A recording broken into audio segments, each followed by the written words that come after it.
بسم اللہ الرحمن الرحیم۔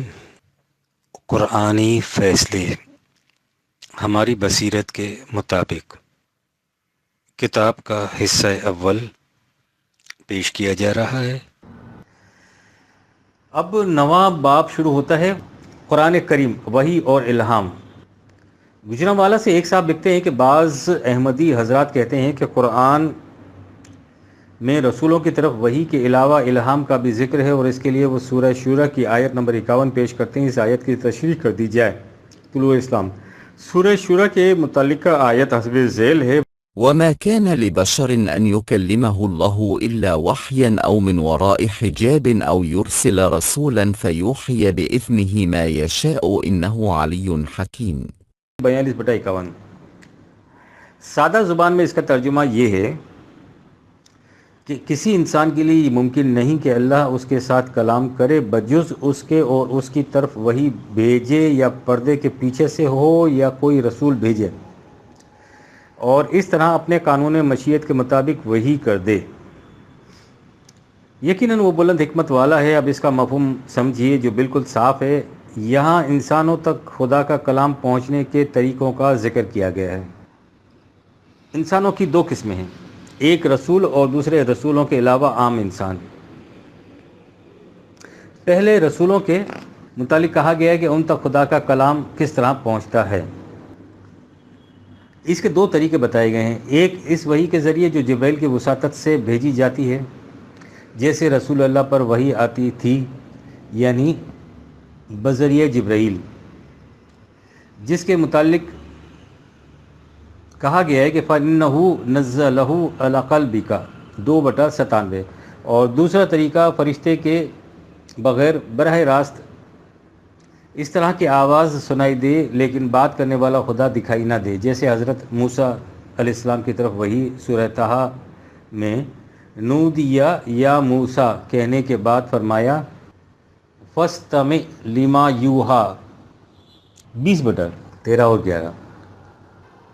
یہ دونوں طریقے رسولوں کے ساتھ خدا کے کلام کے ہوئے۔ اب رہے وہ بشر جو رسول نہیں ہیں، تو ان کے ساتھ خدا نے اپنے کلام کا طریقہ یہ بتایا کہ وہ ان کی طرف اپنے رسول بھیجتا ہے، اور ان رسولوں کی وساطت سے اپنا کلام ان تک پہنچاتا ہے۔ کسی غیر رسول سے خدا نہ براہ راست بات کرتا ہے اور نہ ہی اس کی طرف فرشتے کے ذریعے سے اپنی وحی بھیجتا ہے۔ غیر رسول کو خدا کی وحی ہمیشہ رسول کی وساطت سے ملے گی۔ جو کچھ ہم نے اوپر لکھا ہے اس کی وضاحت خود اس متصل آیت نے کر دی ہے، جہاں رسول اللہ سے فرمایا گیا کہ وَكَذَلِكَ أَوْحَيْنَا إِلَيْكَ رُوحًا مِّنْ أَمْرِنَا، کہ ہم نے اس طرح جس طرح اوپر کہا گیا ہے کہ ہم رسولوں کے ساتھ بذریعہ وحی کلام کرتے ہیں، تیری طرف عالم امر سے اپنے حکم کو وحی کیا۔ یعنی خدا سے یہ ہم کلامی حضرت موسیٰ کی طرح من ورائی حجاب نہیں ہوئی، بلکہ جبرائیل کی لائی وحی کے ذریعے ہوئی۔ اس کے بعد کہا کہ تو اس سے پیشتر یہ نہ جانتا تھا کہ کتاب کیا ہوتی ہے، اور نہ یہ کہ ایمان کسے کہتے ہیں، لیکن ہم نے اس وحی کو ایک روشنی بنایا ہے جس کے ذریعے ہم اپنے بندوں میں سے جسے چاہتے ہیں صحیح راستہ دکھا دیتے ہیں۔ یہاں تک تو خدا کی اس ہم کلامی کا ذکر ہوا جو رسول اللہ کے ساتھ وحی کے ذریعے ہوئی۔ اس کے بعد کہا کہ وَإِنَّكَ لَتَهْدِي إِلَىٰ صِرَاطٍ مُسْتَقِيمٍ 42/52، اور تو اے رسول یقیناً لوگوں کی رہنمائی صرف صراط مستقیم کی طرف کرتا ہے۔ اس طرح غیر رسول انسانوں تک خدا کا کلام پہنچ جاتا ہے، یعنی رسول کی وساطت سے۔ آپ نے دیکھ لیا کہ اس آیت میں کسی غیر رسول بشر کے ساتھ خدا کی ہم کلامی کا کوئی ذکر نہیں کیا، نہ براہ راست خواب میں یا الہام کے ذریعے، نہ ہی فرشتے کے ذریعے۔ لہٰذا اس آیت سے غیر رسول کی طرف خدا کی وحی کا امکان ثابت کرنا قرآن کی کھلی ہوئی تحریف ہے۔ قرآن کریم میں الہام یا کشف کا کوئی ذکر نہیں۔ یہ تصورات بعد کے پیدا کردہ اور دوسروں سے مستعار لیے ہوئے ہیں، ان کا اسلام سے کوئی تعلق نہیں۔ اسلام کی روح سے خدا نے انسان سے جو باتیں کرنی تھیں وہ سب قرآن میں آ گئیں۔ اس کے بعد وحی یعنی خدا سے براہ راست علم حاصل کرنے کا دروازہ بند ہو گیا، قرآن محفوظ کر دیا گیا۔ الہام کا تصور در حقیقت باب نبوت کو از سر نو کھولنے کی نہایت لطیف اور مقدس تدبیر تھی، جس نے امت کو قرآن سے بیگانہ کر کے فتنوں کا دروازہ کھول دیا۔ باقی رہا یہ کہنا کہ قرآن کریم میں ہے کہ خدا نے حضرت موسیٰ کی والدہ کی طرف وحی اوحینا یا حضرت عیسیٰ کے حواریوں کی طرف وحی کی، تو عربی زبان میں اوحینا کے معنی یہ بھی ہیں کہ ہم نے حکم بھیجا۔ ان مقامات میں مفہوم یہ ہے کہ خدا نے اپنے کسی بندے کی وساطت سے موسیٰ کی طرف حکم بھیجا یا حضرت عیسیٰ کی وساطت سے حواریوں کی طرف حکم بھیجا۔ ان مقامات میں خدا کی طرف سے براہ راست وحی پانے کا سوال نہیں، وہی صرف حضرات انبیاء کرام کو ملتی تھی۔ 1954 عیسوی۔ وحی مطلوع اور وحی غیر مطلوع۔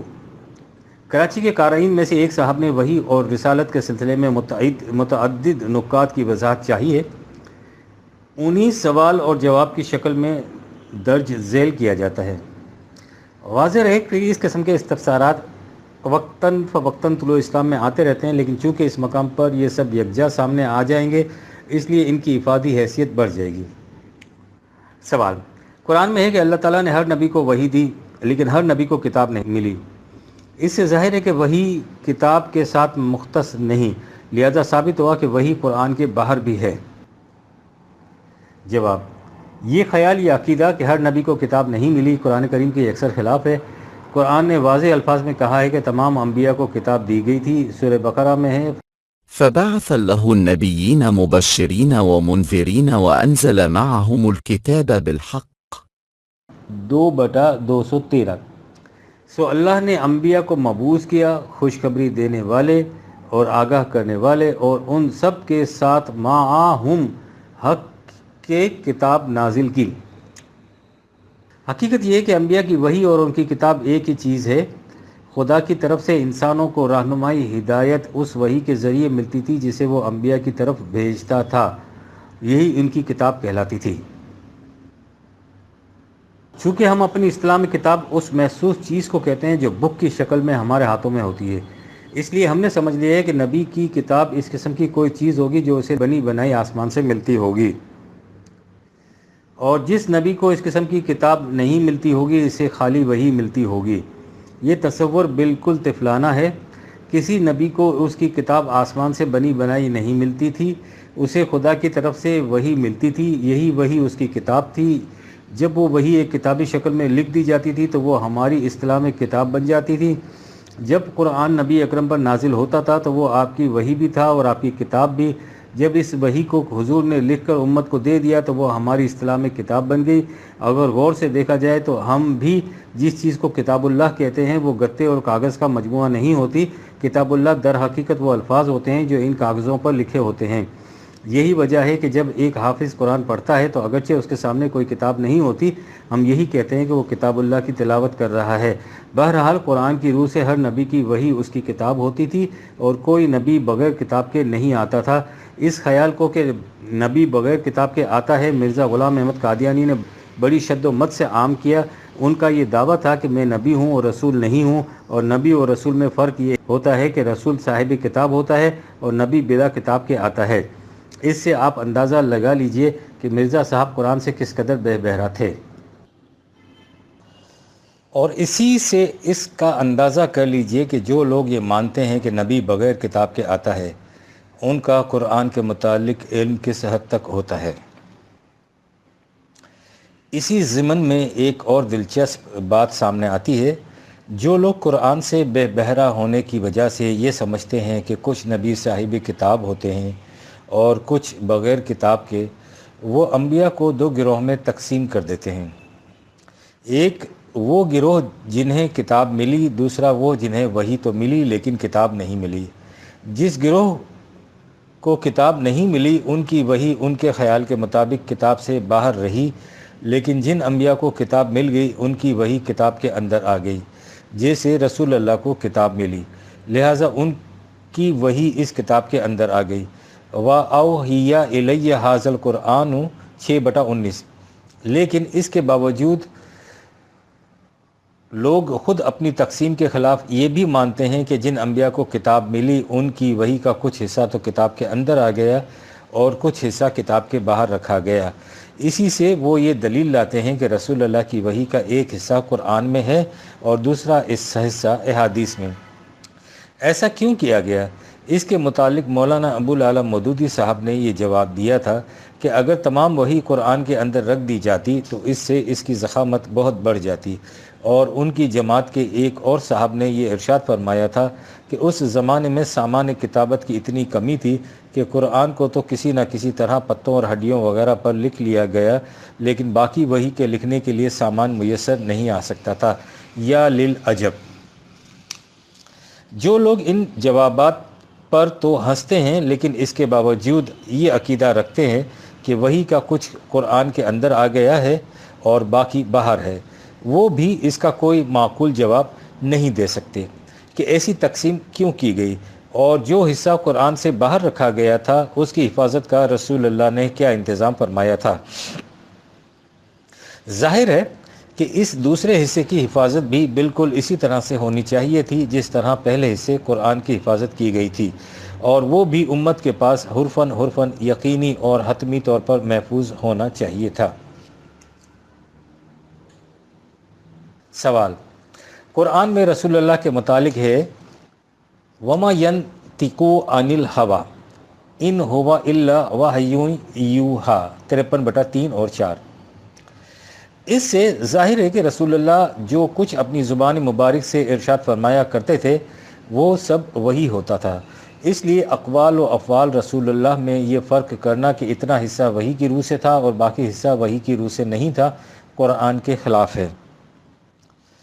جواب: یہ صحیح نہیں کہ حضور جو کچھ ارشاد فرماتے تھے وہ خدا کی طرف سے وحی ہوتا تھا۔ خود قرآن کریم میں کئی ایک مقامات ایسے ہیں جن میں رسول اللہ سے کہا گیا ہے کہ آپ نے ایسا کیوں کیا۔ اب ظاہر ہے کہ جو کچھ حضور نے کیا یا کہا تھا وہ بھی وحی خداوندی تھا، تو پھر خدا نے ایسا کیوں کہا کہ آپ نے ایسا کیوں کیا تھا۔ اس باب میں حضرت زید رضی اللہ عنہ کا واقعہ بھی ایک واضح دلیل ہے اس امر کی کہ حضور کا ہر ارشاد وحی نہیں ہوتا تھا۔ قرآن کریم میں ہے کہ نبی اکرم نے حضرت زید سے فرمایا کہ امسیکا علیکا زوجکا 33/37، اپنی بیوی کو طلاق مت دو، اور اس کے بعد ہے کہ حضرت زید نے اس کے باوجود اپنی بیوی حضرت زینب کو طلاق دے دی۔ اب سوال یہ ہے کہ اگر نبی اکرم کا ہر ارشاد وحی کے بنا پر اور رسول کی حیثیت سے تھا تو جو کچھ آپ نے حضرت زید سے فرمایا تھا وہ بھی بربنائی وحی اور بحیثیت رسول تھا۔ اس صورت میں اس حکم نبوی کی خلاف ورزی معصیت رسول ہو گئی، اور یہ ظاہر ہے کہ قرآن کی روح سے معصیت رسول کیسا عظیم جرم ہے۔ تو کیا اس سے یہ سمجھا جائے کہ حضرت زید معاذ اللہ معصیت رسول کے جرم کے مرتکب ہوئے تھے؟ وہ حضرت زید جن کے متعلق خدا کا ارشاد ہے کہ ان عم اللہ علیہ و ان امت علیہ 33/37، اس کا تصور بھی نہیں کیا جا سکتا۔ اس سے لامحالہ یہی ماننا پڑے گا کہ حضور کا یہ ارشاد نہ بربنائے وحی تھا اور نہ بحیثیت رسول، بلکہ ایک ذاتی مشورہ تھا جسے نہ ماننے کا حق حضرت زید کو حاصل تھا۔ اس سے یہ بھی واضح ہے کہ حضور کی ہر بات وحی کی روح سے نہیں ہوتی تھی۔ ما ینطق عن الہویٰ کی آیت کے معنی یہ ہیں کہ جس چیز کو وحی کہا جاتا ہے وہ، جیسا کہ عام مفکرین کا خیال ہے، نبی کے اپنے خیالات نہیں ہوتے، وہی خدا کی طرف سے ملتی تھی جس میں نبی کے اپنے خیالات و جذبات و تصورات کا کوئی دخل نہیں ہوتا تھا۔ یہ آیت وحی کی خارجیت، آبجیکٹیویٹی یعنی اس کے منزل من اللہ ہونے کا اعلان ہے، اس بات کا بیان نہیں کہ نبی اکرم جو بات بھی کرتے تھے وہ وحی ہوتی تھی۔ 1957 قرآن کریم کی تنزلی ترتیب۔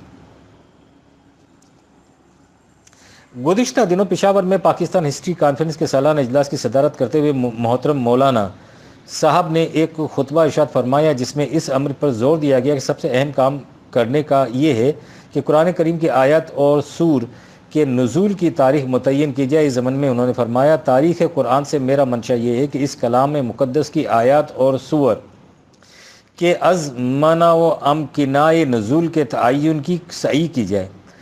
اس سے پہلے بھی اس مبحث کے متعلق بعض صاحبان علم نے مواد فراہم کرنے کی کوشش کی تھی، لیکن ان کوششوں کا محصل صرف چند انفرادی اور متخالف آراء کی فراہمی تک محدود ہو کر رہ گیا ہے۔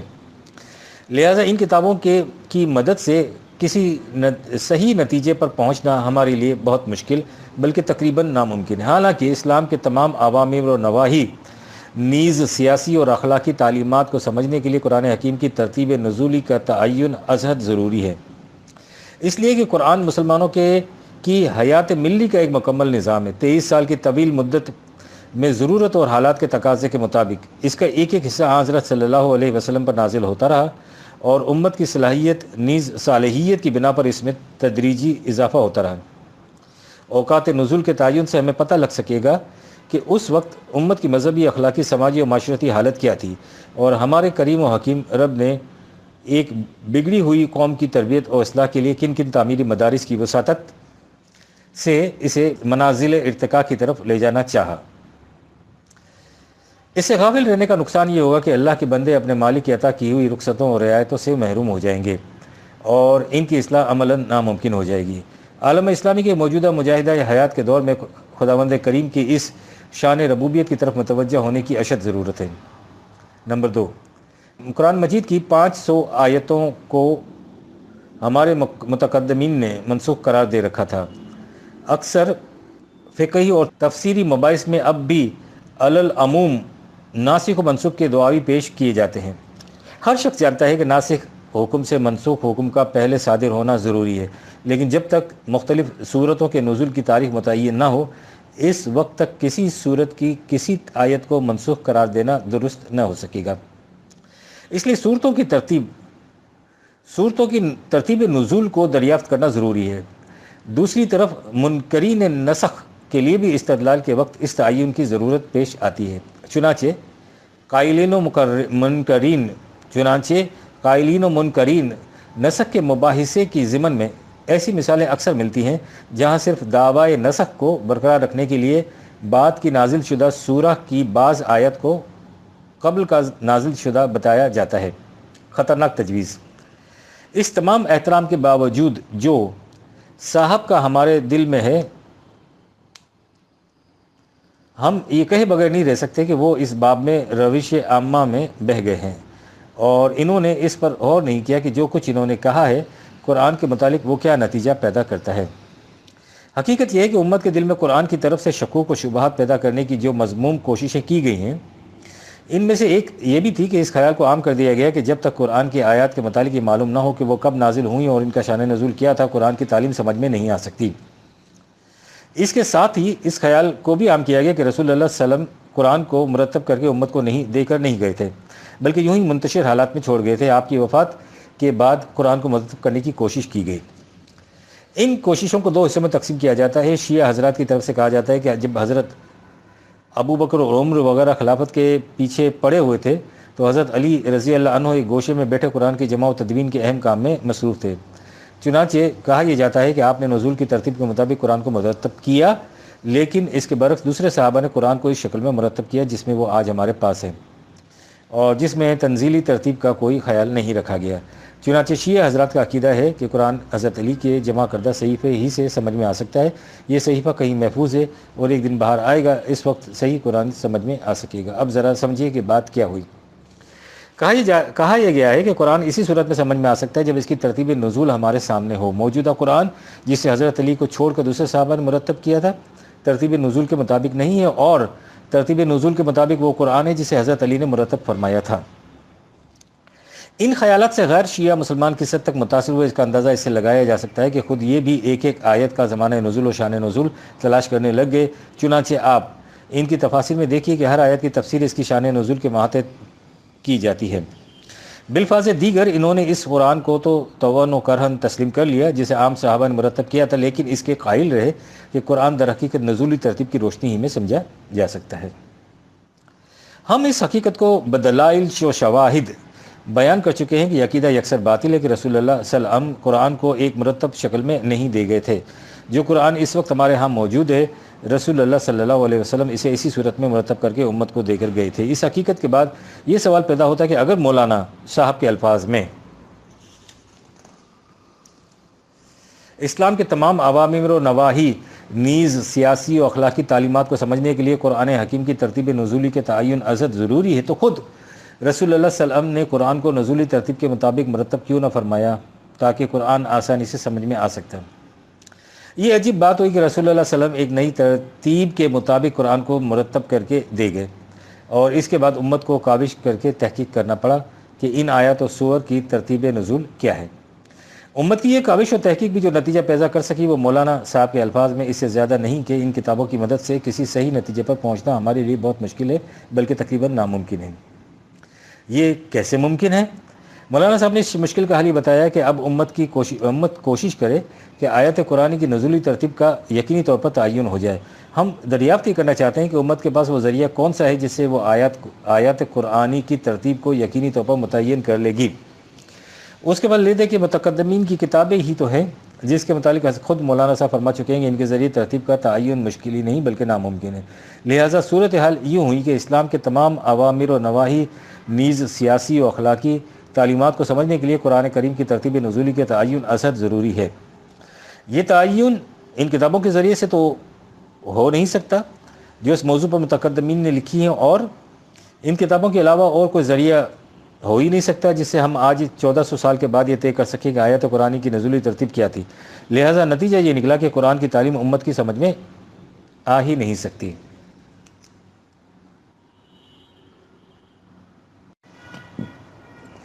اس کا نتیجہ حقیقت یہ ہے کہ جب کسی دیوار کی پہلی اینٹ ٹیڑھی رکھ دی جائے تو پھر وہ دیوار سوریہ تک ٹیڑھی ہی جاتی ہے۔ قرآن سمجھنے کی بنیادی اینٹ جو ٹیڑھی رکھ دی گئی ہے وہ عقیدہ یہ ہے کہ قرآن کی آیتیں شان نزول کے بغیر سمجھ میں نہیں آ سکتی۔ اس عقیدے کا مطلب یہ ہے کہ ہم قرآن کی حقیقتوں کو مکان اور زمان کی حدود میں مقید کر کے رکھ دیتے ہیں۔ یہ ٹھیک ہے کہ قرآن تاریخ کے ایک خاص زمانے میں اور زمین کے ایک خاص خطے میں نازل ہوا، لیکن اس کے حقائق زمان و مکان کی حدود سے بے نیاز ہیں۔ وہ دنیا کی ہر قوم ہر زمانے کے لیے یکساں طور پر رہنمائی کا کام دیتے ہیں، اور ان کے سمجھنے کے لیے اس کی کوئی ضرورت نہیں کہ یہ متعین کیا جائے کہ اس کا شان نزول کیا تھا۔ ان کا شان نزول 1400 سال پہلے حجاز میں بسنے والی کسی قوم کے وقائع و حوادث نہیں تھے، بلکہ ان کا شان نزول انسانیت کے تقاضے ہیں۔ ناسخ و منسوخ، اس بنیاد کی دوسری ٹیڑھی اینٹ وہ ہے جسے مولانا صاحب نے مندرجہ بالا اقتباس کے دوسرے پیراگراف میں بیان فرمایا، یعنی قرآن میں ناسخ و منسوخ کا عقیدہ۔ یہ عقیدہ بھی انہی مذموم کوششوں میں سے ہے جو قرآن کی عظمت اور حقیقت کو دلوں سے دور کرنے کے لیے وجود میں لائی گئی تھی۔ قرآن کی کوئی آیت منسوخ نہیں ہے۔ زمانے کا جس قسم کا تقاضا سامنے آئے اس سے ملتی جلتی آیت قرآنی اس وقت نافذ العمل ہو جائے گی جب اس تقاضے کی جگہ کوئی دوسرا تقاضا سامنے آئے گا تو اس سے ملتا ہوا حکم نافذ العمل ہو جائے گا۔ اس حقیقت کے پیش نظر بھی قرآن فہمی کے لیے ترتیب نزول کے تعین کی ضرورت باقی نہیں رہتی۔ آیات قرآن کے نزول کے امکناء و ازمنہ سے متعلق معلومات کا اگر کوئی فائدہ ہے تو محض تاریخی ہے، دینی نہیں۔ اگر حضرت علی رضی اللہ عنہ یا کسی اور نے آیات یا سور قرآنی کی ترتیب نزولی کے مطابق مرتب قرآن کو کیا تھا تو وہ ایک تاریخی دلچسپی کی چیز ہو سکتا ہے، دین پر اس کا کوئی اثر نہیں پڑ سکتا۔ قرآن اور مسلمان، آخر میں ہم صرف اتنا عرض کرنا چاہتے ہیں کہ آپ سوچئے کہ قرآن مظلوم کے ساتھ مسلمان کیا کچھ کر رہا ہے۔ دعویٰ اس کا یہ ہے کہ اس آسمان کے نیچے خدا کی آخری وحی اس کے اندر ہے، اور یہ قرآن قیامت تک کے لیے تمام نوع انسانی کے لیے زندگی کے ہر مسئلے کا حل پیش کرتا ہے، ایسا حل جس کی مثل اور نظیر ساری دنیا کے انسان مل کر بھی پیش نہیں کر سکتے۔ قرآن کے متعلق اس کا دعویٰ یہ ہے اور اسی قرآن کے متعلق عقیدہ یہ ہے کہ جب رسول اللہ نے وفات پائی ہے تو قرآن کا کوئی مرتب مجموعہ امت کے پاس نہیں تھا۔ قرآن کھجوروں کے پتوں، اونٹوں کی ہڈیوں، پتھروں کے ٹکڑوں وغیرہ پر کچھ کسی کے پاس بکھرا پڑا تھا۔ ایک کمیٹی بیٹھی اور اس نے محنت کر کے اسے یکجا کیا۔ اس یکجا کردہ قرآن کی صورت یہ تھی کہ حضرت عمر رضی اللہ عنہ جیسے صحابی باسرار کہتے رہے کہ ہم رسول اللہ صلی اللہ علیہ وسلم کے زمانے میں فلاں آیت پڑھا کرتے تھے، وہ اس قرآن میں نہیں ہے، اور قرآن کا بعض حصہ جو کھجوروں کے پتوں پر لکھا ہوا تھا ان پتوں کو حضرت عائشہ کی بکری کھا گئی۔ نمبر 2، اس مجموعے کے علاوہ اور جلیل القدر صحابہ مثلا حضرت عبداللہ بن مسعود کے پاس ایسے قرآن تھے جن میں متعدد مقامات پر اس قرآن سے اختلاف تھا۔ یہ اختلافات حجاج بن یوسف کے زمانے تک جاری رہے، اور اس نے جو مجموعہ مرتب کیا جو اس وقت امت کے پاس ہے وہ بھی متعدد مقامات پر سابقہ مجموعوں سے مختلف تھا۔ اس مجموعے میں جو ترتیب ملحوظ رکھی گئی وہ تنزیلی ترتیب سے مختلف ہے، اور قرآن سمجھ میں ہی نہیں آ سکتا تا وقت یہ کہ تنزیلی ترتیب معلوم نہ ہو۔ اس تنزیلی ترتیب کے متعین کرنے کا آج کوئی ذریعہ ہی نہیں ہے۔ وہی وہی نہیں ہے جو قرآن کے اندر آ گئی، اس کے ساتھ اس جیسی اور بھی وحی تھی جو رسول اللہ صلی اللہ علیہ وسلم کی احادیث میں بیان ہوئی۔ اس وحی کے بغیر قرآن کی وحی سمجھ میں ہی نہیں آ سکتی۔ اس وحی کو نہ رسول نے کہیں مرتب فرمایا، نہ آپ کے صحابہ نے۔ یہ رسول اللہ صلی اللہ علیہ وسلم سے قریب 250 سال بعد انفرادی کوششوں سے جمع ہوئی، اور انسانی کوششوں نے ہی اس کے متعلق فیصلہ کیا کہ اس میں فلاں بات صحیح ہے اور فلاں بات غلط۔ اب یہ کہا جا رہا ہے کہ یہ فیصلہ کہ ان میں سے کیا صحیح ہے اور کیا غلط ایک مزاج شناس رسول کی نگاہ کر سکتی ہے۔ قرآن نہ تو خود قرآن سے سمجھ میں آ سکتا ہے اور نہ ہی احادیث سے۔ اس کے صحیح معنی جسے مغز دین کہا جاتا ہے اس کے ظاہری الفاظ میں نہیں بلکہ اس کے باطن میں ہے، اور یہ باطنی علم حضرت علی کی وساطت سے سینہ بسینہ منتقل ہوتا چلا آ رہا ہے۔ یہ ہیں قرآن کے سمجھنے کے متعلق مسلمانوں کے عقائد، جن میں سے ہر عقیدے کی بنیاد ان روایت پر ہے جو معلوم نہیں کب وضع ہوئیں، لیکن جن کے متعلق آج اصرار کیا جاتا ہے کہ انہیں رسول اللہ صلی اللہ علیہ وسلم کے سچے اقوال مانو۔ جو ایسا نہ مانے وہ منکر حدیث ہے، لہٰذا کافر۔ اس قرآن کو مسلمان ساری دنیا کے سامنے اس دعوے کے ساتھ پیش کرتے ہیں کہ اس میں تمام انسانی مشکلات کا حل موجود ہے، اور پھر دنیا سے توقع رکھتے ہیں کہ وہ اپنے مذہب کو چھوڑ کر نہیں بلکہ عقل و شعور اور تجربات و شہادات سب کو چھوڑ کر ان کا پیش کردہ اسلام قبول کر لیں گے۔ اس سے بڑی اجتماعی خود فریبی کی مثال شاید ہی کہیں اور مل سکتی ہو، لیکن گروہ بندانہ مفاد پرستیاں ہیں کہ وہ قوم کو اس کی خود فریبی سے نکلنے کی اجازت ہی نہیں دیتی۔ بائیں نمت کے کلما آردو ان یخرجوا منہا اعیدوا فیہا، اگر ان کے اس جہنم سے نکلنے کی کوئی کوشش بھی ہوتی ہے تو انہیں پھر وہیں دھکیل دیا جاتا ہے۔ 1954 عیسوی۔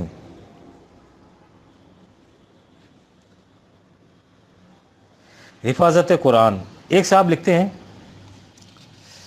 روایت و احادیث کے متعلق جو مسلک آپ نے اختیار فرمایا اسے دیکھ کر چند سوالات دل میں پیدا ہو رہے ہیں جو درج ذیل ہیں۔ امید ہے طلوع اسلام کے صفحات میں مدلل جوابات سے ممنون اور مطمئن فرمائیں گے۔ احادیث و روایت کو ظنی تسلیم کر لینے کے بعد کون سے قطعی ذرائع ہیں جن کی بنا پر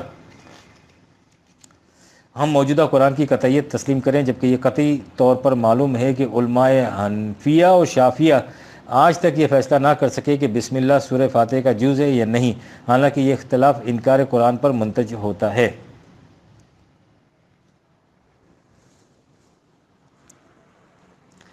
موجودہ مصحف حضرت عثمان رضی اللہ عنہ کا مرتب کردہ ہے اور اعراب حجاز جیسے خونخوار نے لگائے ہیں۔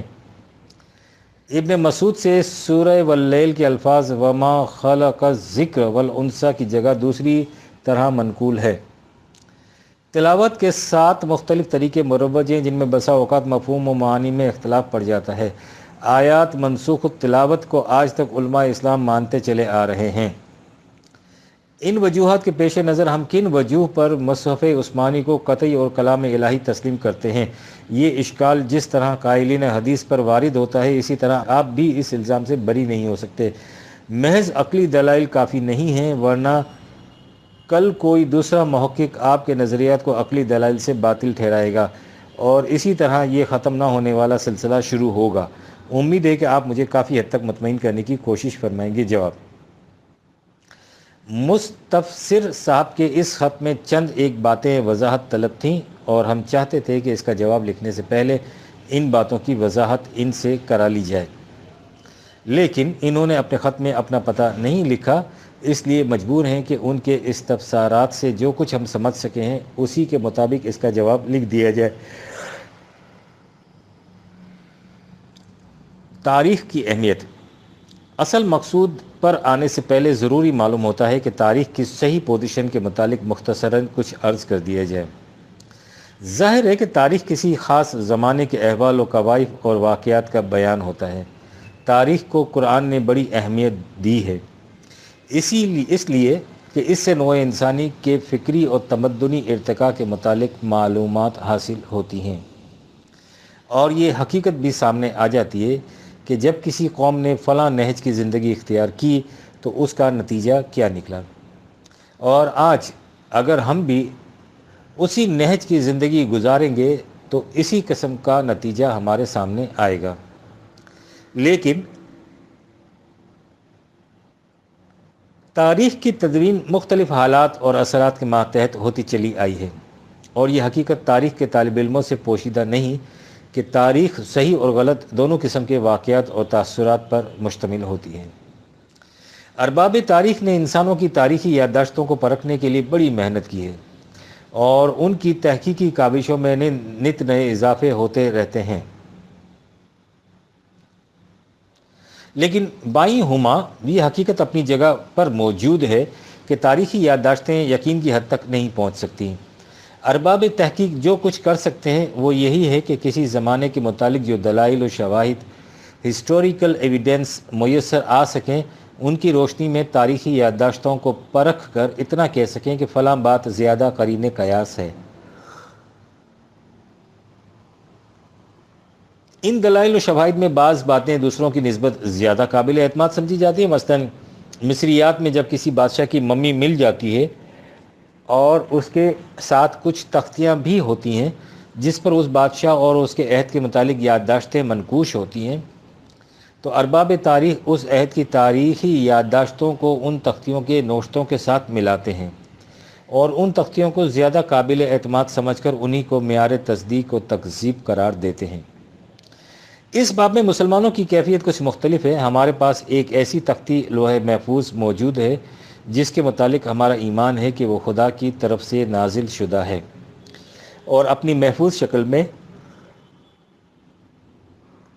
جس میں کسی ایک لفظ کا بھی رد و بدل نہیں ہوا ہے، ہمارے پاس موجود ہے۔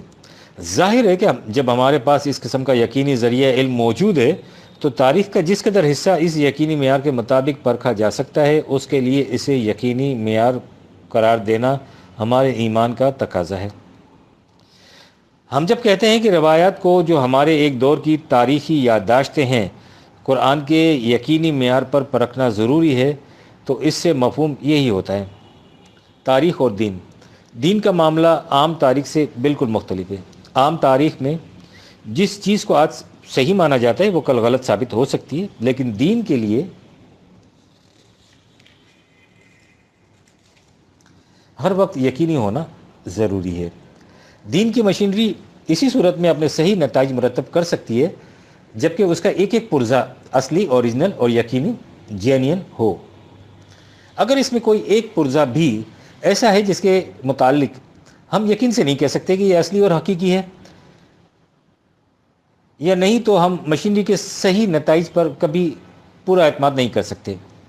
دین کی مشینری کے نتائج تو وہ ہے جو پوری کی پوری جماعت بلکہ تمام نوع انسانی کی موجودہ اور آنے والی زندگی دونوں کو اپنے احاطے میں لیے ہوئے ہیں۔ یہ ہے وہ وجہ جس کے لیے کہا جاتا ہے کہ دین میں حجت یعنی دلیل واقعی وہ چیز ہو سکتی ہے جو قطعی اور یقینی ہو۔ جو چیز قطعی اور یقینی نہ ہو اسے ظنی کہا جاتا ہے، اور کوئی ظنی شے دین میں حجت قرار نہیں پا سکتی۔ قرآن کے متعلق ہم نے کہا ہے کہ یہ قطعی اور یقینی چیزیں ہمارے اس دعوے کے دو پہلو ہیں۔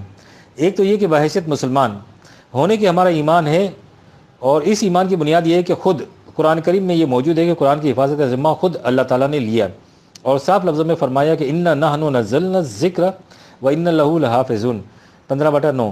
ہم نے قرآن کو اتارا اور ہم ہی اس کی حفاظت کرنے والے ہیں۔ اور اسی تفسیر میں دوسری جگہ ہے لا یاتیہ الباطل من بین یدیہ ولا من خلفہ 41/42۔